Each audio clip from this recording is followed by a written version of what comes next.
Imagine standing high above a village, enclosed in a massive, transparent glass dome. Looking down, you see a world defined by connection. People laughing, sharing stories, and living side by side. You study their interactions like a scientist cataloging specimens, observing every detail while remaining completely unable to touch any of it. This brand of loneliness carries a heavy weight. It is a constant certainty that you are a different species entirely, lacking the internal manual for human connection that everyone else seems to have been born with.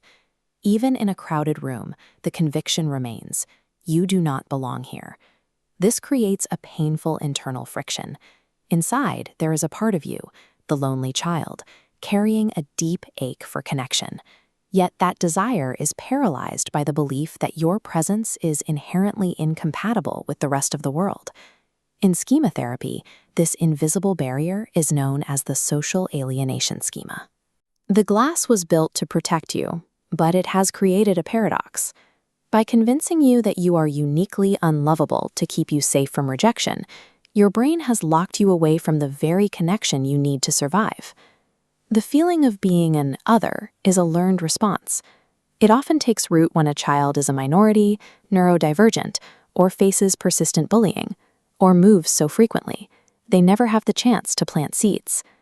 In those moments, the brain learns that being different leads to being left behind.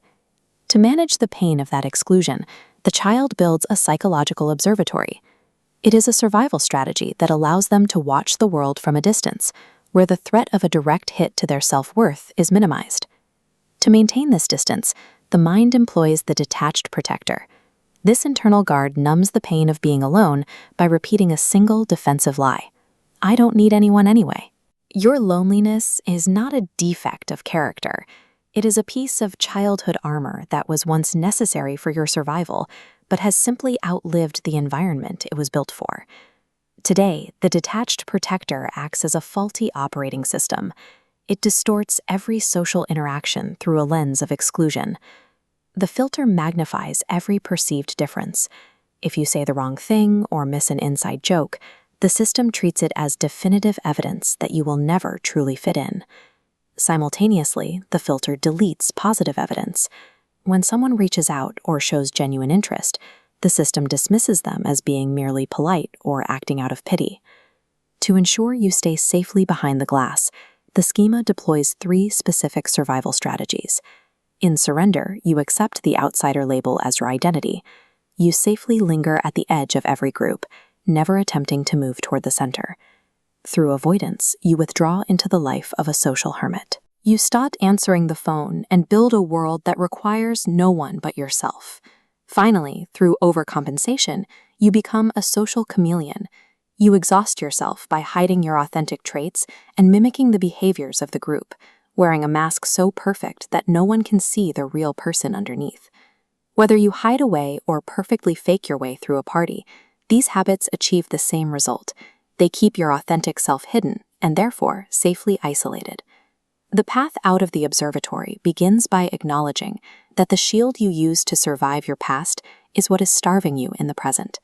If you spend years practicing how to hide or how to be alone, you become an expert in those routines. This means belonging isn't a trait you were born without. It is a skill that has simply gone unpracticed while you were busy surviving. Healing involves the realization that the ache of feeling different is one of the few things that almost every human being shares.